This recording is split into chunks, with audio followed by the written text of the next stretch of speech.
Man, as I watched that clip, that mom, she was really going for it with that acting job there.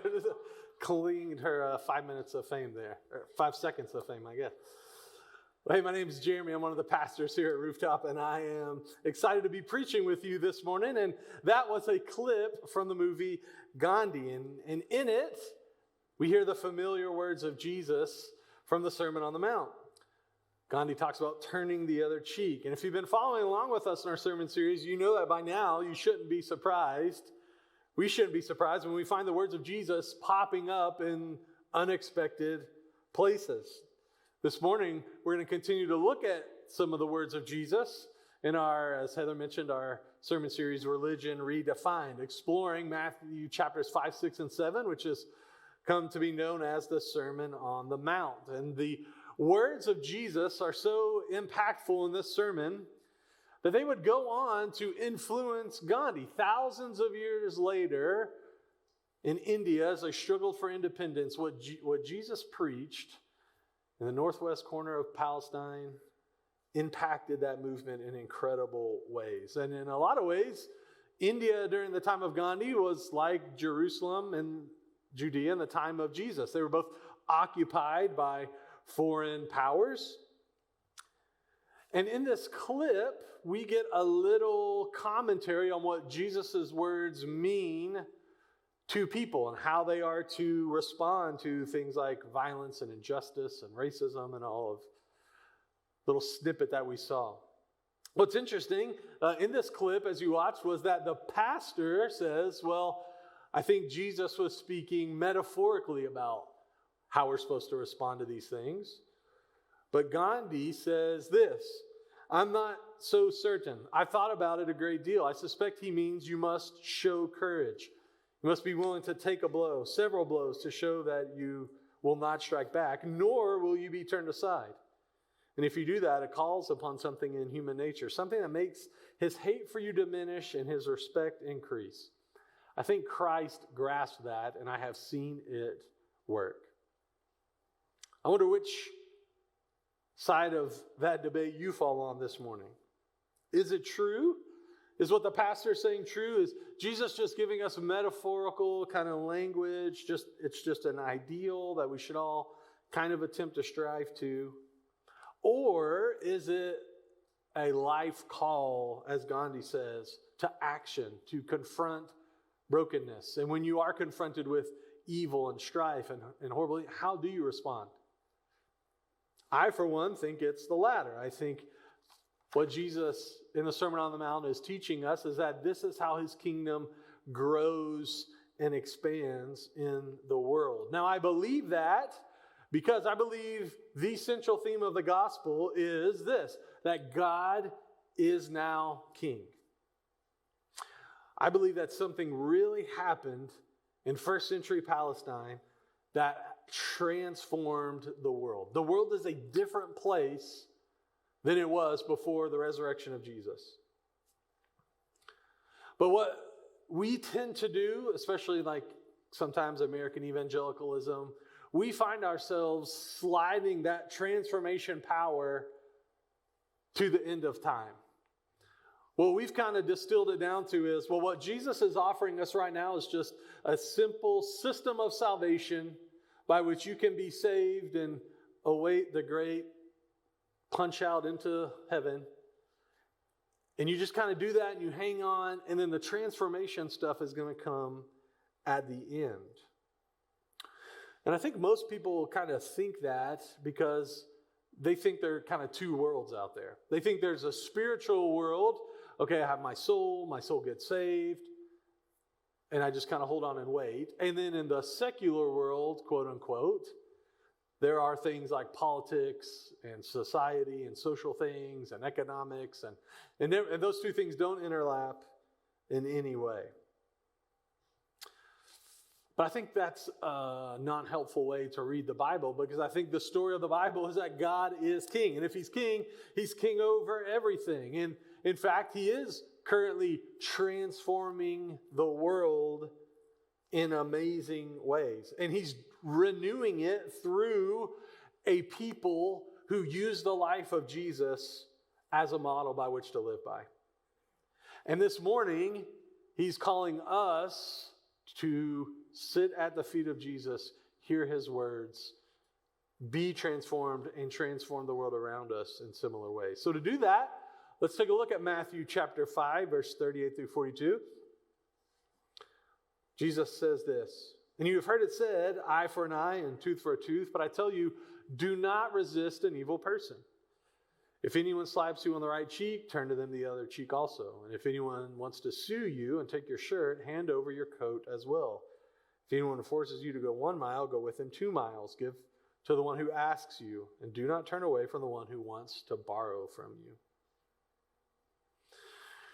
So let's take a look at this passage this morning. Jesus starts it out the same way he started out most of the passages in Matthew chapter 5. If you've been following along with us, he kind of restates the common teaching of the time. Verse 38, "You've heard it was said, eye for an eye, tooth for a tooth. But I tell you, do not resist an evil person." What is Jesus getting at here? Eye for an eye. That's an Old Testament quote. It's found all over the place. Book of Leviticus, Deuteronomy. It's found in multiple places. And what they were getting at in the Old Testament, what Jesus is saying is, we don't retaliate. We don't take personal vengeance, personal retaliation. Instead, what you do is you take your grievances to court. And those courts settle grievances based on value, right? The value of an eye for the value of an eye. The value of a tooth for the value of the tooth. It was set in place to curb what is kind of hardwired inside of us, personal vengeance. Society can't function if everyone has their own code and they're just running around paying people back for what's been done to them. Now, we know that Jesus isn't talking about, and even the Jews during this time, they weren't talking about literally eye for an eye, right? Think about it.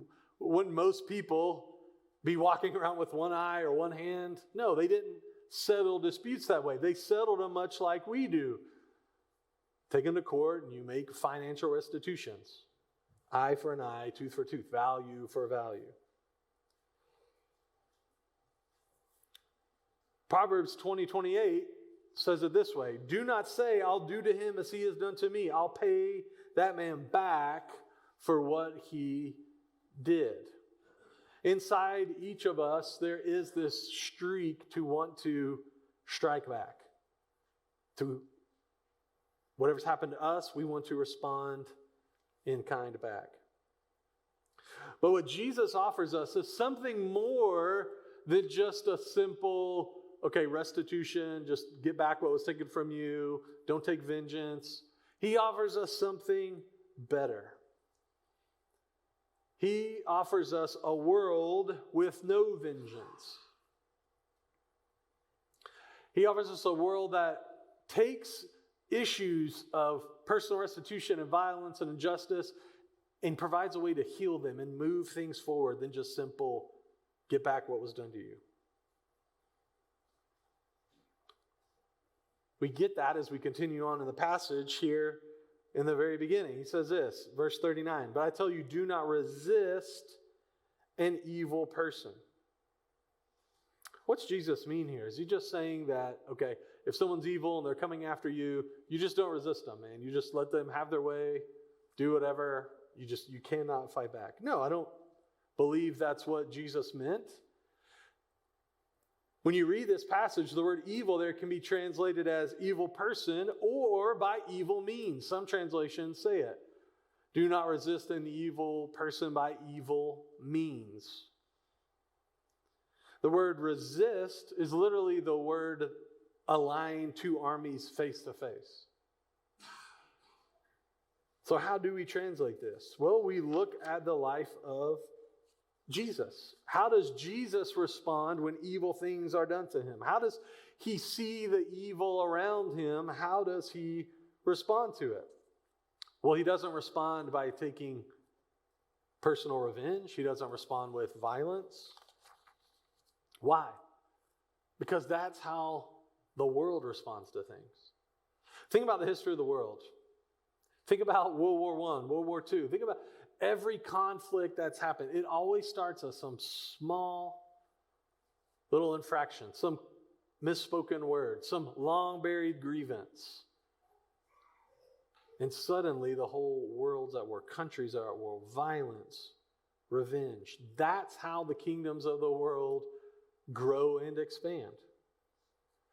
But if we remember back here at the beginning of Matthew chapter 5, Jesus says, be salt and light. Do good deeds. And how we respond to injustice and violence is a way of showing light and doing good deeds. Now, that's what Jesus is calling them to. Now, to do that, he doesn't give them 10 theological commands. He doesn't give them a theological treatise on this. What's he do? He gives them a story. He paints really 3 pictures about how to respond. And we're going to look at each of these briefly. Let's look at the first one. If anyone slaps you on the right cheek, turn to him the other cheek also. In the time of Jesus, getting slapped in the cheek, especially the right cheek, was not just violence, it was an insult, right? Much like we watched Chris Rock get smacked. It's not just violence, it's also an insult. When Jesus is saying turn the other cheek, what he's saying is, you're right. Yeah, don't strike back, turn the other cheek. But turning the other cheek was a way of saying, hey, if you're going to hit me again, you're going to hit me again as an equal.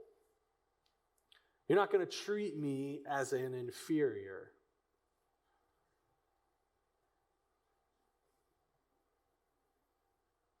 It was a commitment to not strike back, absolutely, but also a commitment to stand your ground, to not be seen as someone that can be slapped and beat up. I think it's worth mentioning here that Jesus is not saying if you're a man or woman in some sort of physically abusive relationship that, you just need to turn the other cheek, you just need to take it, right? That's not what Jesus is saying. Jesus cares for you. Jesus loves you. He does not want you to be in an unsafe, dangerous relationship. He wants you to say, look, I'm not going to strike back, but I can't just allow you to keep doing this. I'm your equal. We have equal dignity and worth. Turning the other cheek is not a passive thing, right? We tend to think of that. Well, you just turn and get hit. No, turning the other cheek is a courageous, proactive thing that Jesus is calling his followers to. Let's take a look at another picture. If anyone wants to sue you, take your shirt and hand over your coat as well. Now, I don't think Jesus is trying to paint a picture that there was just lawsuits run amok where people were trying to sue people for their shirts. And Jesus was saying, okay, well, according to the law here, if someone tries to sue you for your shirt, you need to give them your tunic or give them your coat. No, it's not. He's not giving kind of like a literal, this is how you handle this court case. What's he saying? In Jesus' time, men in particular had 2 kind of articles of clothing. They had a shirt, tunic, and then they had a coat. So what he's saying is if someone's suing you, someone's being greedy, someone's being evil, they're coming after you, a way to expose their greed is to give them your coat as well. The picture that the people who heard this would have thought of is, okay, I'm in court, I'm getting way sued. They're asking for more than just eye for an eye. They're kind of coming after everything I got, the very shirt off my back. Jesus is saying, expose this wickedness by giving him your coat as well. Because if you would have given him your coat, then you would have been bare from the chest up. In their society, walking around without a shirt on would have been seen as a very shameful thing. So you're in court, you're trying to give this person all you got. I'm sure that's kind of awkward for them. And then you walk out into the streets and people see you there and they, back then people would have ran to help you. Oh my gosh, what happened? Then you could share, hey, look at what this person has done. It's a way to stand up for yourselves, not in a violent way, but in a way that draws attention to brokenness, to injustice, to greed.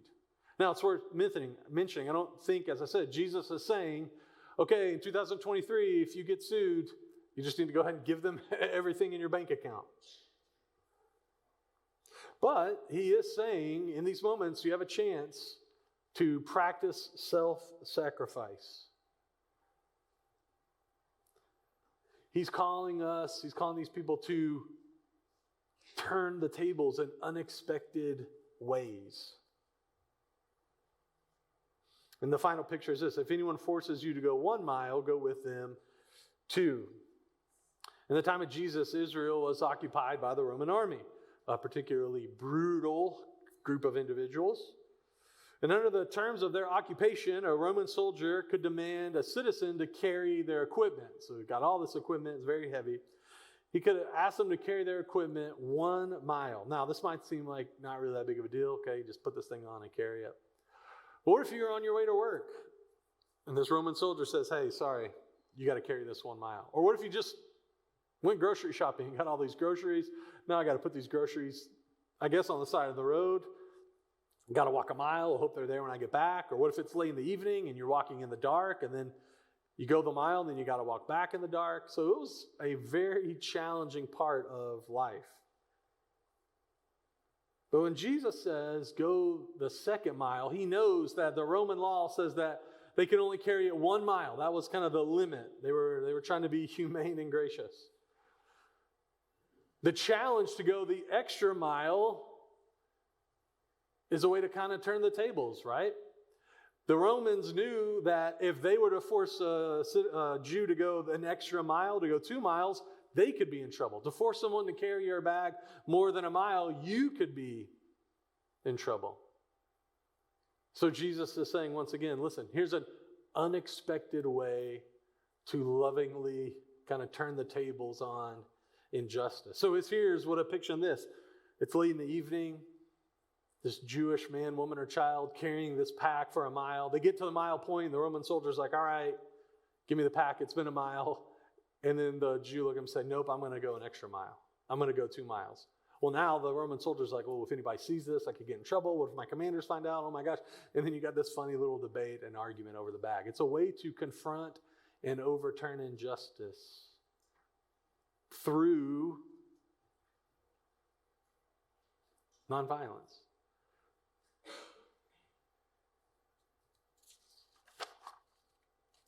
And then Jesus ends the teaching with this: give to the one who asks, and do not turn away from the one who wants to borrow from you. As Jesus is talking about injustice and violence and brokenness and ways to confront it, there's always this reminder. There's always this teaching that Jesus gives, and it sits on the back of the head of his people. And if you read the book of Acts and you read the book of James, it comes up over and over and over again: to remember the poor among you. To remember that even in your simplest moments of handing out $5, a jacket, a thing of water, a conversation, you in a way are overturning brokenness and injustice around you. What does this all mean for us today? So Jesus painted these pictures about what it means to be a person in his kingdom responding to violence and injustice. What does this mean for us today? We don't live under an oppressive regime like Gandhi did or like the Jews in Jesus' time did. Although some Christians around the world do live under those real circumstances, the missionaries we support. You may encounter, but we probably do encounter hostility from time to time. We do bump up against violent people, systems of injustice. How do we respond? How do you respond at work if your boss is maybe just a jerk? He or she is just a jerk. How do you respond? Maybe you're a high school, middle school, elementary school student, and you have that kid, that picture in your head, the person who bullies everyone, maybe physically, maybe socially, just not a very nice person. How are we to respond? And not just respond, how's Jesus' kingdom going forward? We live in this in-between time, right? At the beginning of the Sermon on the Mount, Jesus says, repent, for the kingdom of heaven is at hand. The resurrection, his kingdom's here. It's kind of growing and expanding. It's not here in totality yet. So it's bumping up against kingdoms of the world, how are we to respond? Well, Paul gives us, whether it's at our job, at the school, dare I say even on a global level, Paul gives us words of wisdom in Romans chapter 12. Do not repay anyone evil for evil. This is where Paul's getting it, right here from the Sermon on the Mount. Do not repay anyone evil for evil. Be careful to do what is right in the eyes of everyone. If it is possible, as far as it demands on you, live at peace with everyone. Do not take revenge, my dear friends, but leave room for God's wrath. For it is written, it is mine to avenge. I will repay, says the Lord. Okay, that sounds a little like turn the other cheek, right? Just don't respond with evil. On the contrary, verse 20, now Paul kind of captures, I think, the spirit of it. Listen to the proactive call. If your enemy is hungry, feed him. If he is thirsty, give him something to drink. In doing this, you will heap burning coals on his head. Do not be overcome by evil, but overcome evil with good. Matt and I were discussing this passage this week, and he shared a thought. I think it's a great thought. I think it's a great kind of rule to adopt. Here's a little tip. You want to get better in some area? I do think it's healthy to have a rule, right? What if you, instead of saying, hey, I'm going to try to not drink soda, you just said, hey, my rule is I don't drink soda, okay? What if we adopted this rule as God's people?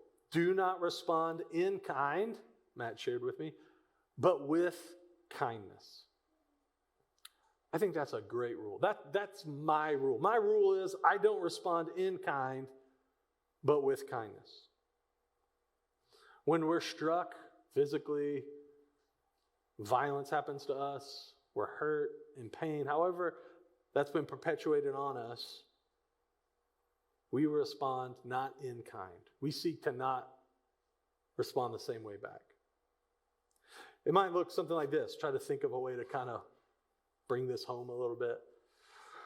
After we get done with singing, we transition into the lobby for some in-between time where we connect with one another. What if during in-between time you're standing there eating your, what do they call it around here, donuts, you're drinking your coffee, you're having a good time, and then all of a sudden I just kind of storm across the room, I get in your face, and I'm pointing at you and I'm saying, I can't believe you fell asleep during my sermon.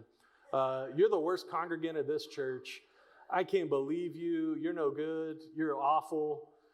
You're the worst person. I can't believe, you know what? And I heard this and this about you. And I just dress you down, angry, pointing my finger, maybe even poking you in the chest. I'm just angry. Turning the other cheek doesn't just mean, okay, well, just kind of cower and let me say what I want to say. Turning the other cheek means you kind of stand your ground. You look at me right in the face and you say, is there anything else you'd like to say to me this morning? Now, unless I'm just like a sociopath, in that moment, I think as Gandhi said at the beginning, it would call upon something where hopefully responding that way would snap you back into reality of, oh my gosh, what am I doing? I would see that, okay, this person's not going to be coward and bullied. This person is standing their ground. At the bare minimum, though, maybe it would give a chance for reconciliation between us, or in a moment for other people to see and say, good grief, what is going on? Why are you acting this way, Jeremy? Are you okay?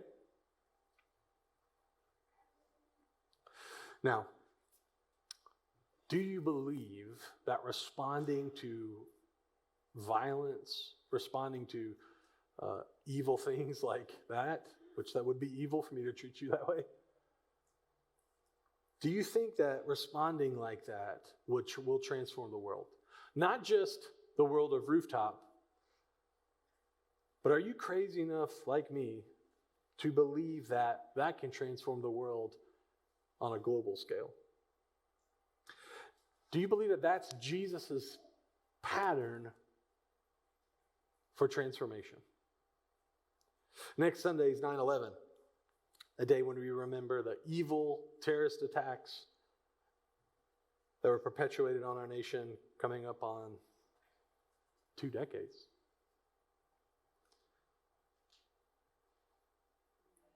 1 decade, sorry. The death toll for that day, 9/11, 2,996 people lost their lives that day. Evil attack. Women, children, men, lives lost. Now, how did our country respond? How did the world respond to that? We responded, chose to retaliate in kind. We launched what's called the War on Terror. And the retaliation has resulted in this. Listen to these numbers. Over 900,000 people dead. Over 300,000 of them civilians in 80 different countries to the tune of $8 trillion. Could you imagine for a moment what it might have been like, I know this is challenging, for us as a nation to not retaliate as we did? Can you even imagine a world like that existing? That instead of retaliating, taking a breath and saying, okay, we can't allow this to go on and continue, but we're not going to strike. Does that sound like crazy to you? Does that sound like out of this world? That's the point. That's what Jesus is getting at. But there have been movements that have responded in that way. Think about the civil rights movement in our own country.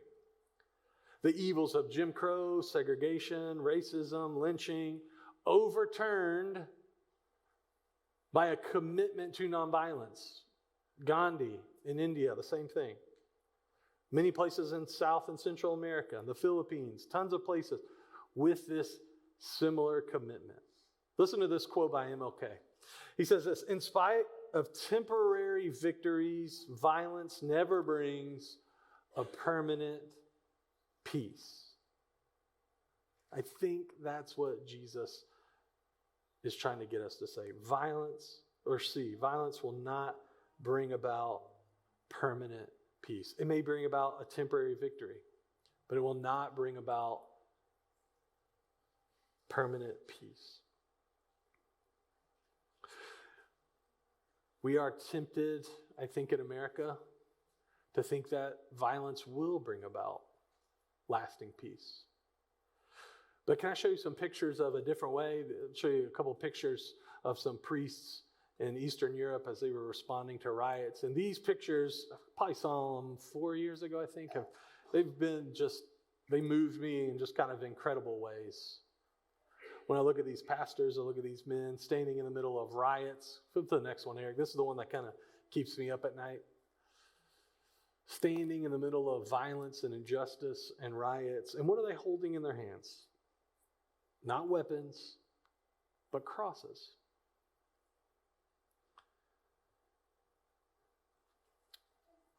Self-sacrifice, the cross. Do all these images and pictures remind you of anyone else? Hopefully so. His name is Jesus. This is the way of Jesus. Usually at Rooftop, we try to give you practical takeaways. We strive really hard to kind of connect all the dots and help you every single time we get together. But this morning, kind of what I wanted to spend my few remaining minutes is looking and reflecting on the life of Jesus and the way he lived and the way he confronted things. And my hope is that by looking and focusing on the life and response of Jesus, it will stir something in you that will grow and blossom in your life. Jesus is opening up a way to be human like that will transform this world. To live a life committed to that is a way to encounter Jesus, to encounter God. That's what the Sermon on the Mount is about. Encountering God as we join him on this call. This is the blueprint of the life of Jesus. Colossians chapter 2, verse 13. And having disarmed the powers and authorities, he made a public spectacle of them, triumphing over them by the cross. Jesus disarms powers and authorities. Those are the demonic, evil, wicked forces that give power and life to the broken, ugly, beast-like kingdoms of this world. Jesus disarms them. He breaks them so that we don't have to be beholden to them. We don't have to live that way anymore. He shows us a new way of living by destroying those things. Now, how does he do it? Does he do it with a bomb, a tank, a gun? No, he does it with what? A cross. He does it with a cross. Self-sacrifice. He takes the violence and the brokenness on himself, and he dies. I'm going to end by reading you a snippet of the passion of Jesus, his final moments. Now, he's confronted with evil forces, demonic forces, Rome power. He's confronted with a lot of injustice, and listen to how he responds. These all come from the book of John. I'm just going to read them as a whole to you. There'll be some pictures that demonstrate some of these things. When Jesus said this, when he's on trial, one of the officials nearby slapped him in the face. Is this the way you answer the high priest? He demanded. If I said something wrong, Jesus replied, testify as to what I did wrong. But if I speak the truth, why did you slap me? So the soldiers took charge of Jesus. Carrying his own cross, he went to the place of the skull. There they crucified him with two others.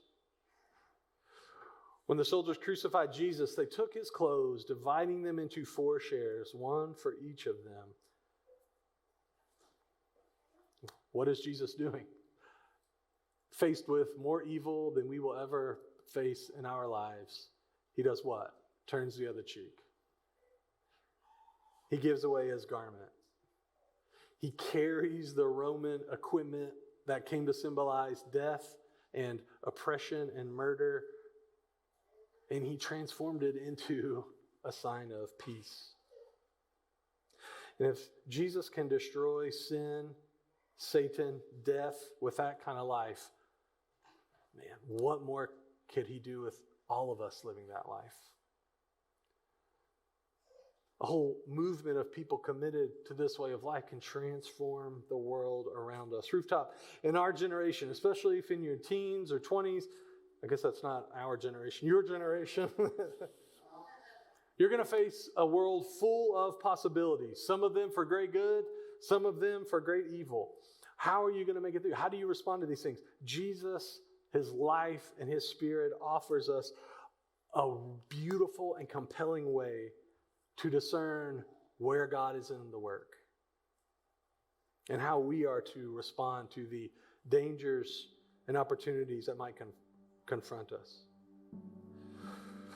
All of us in our own way are called to that task, whether you're in high school, at the job, with your family, we're all called to respond in kind.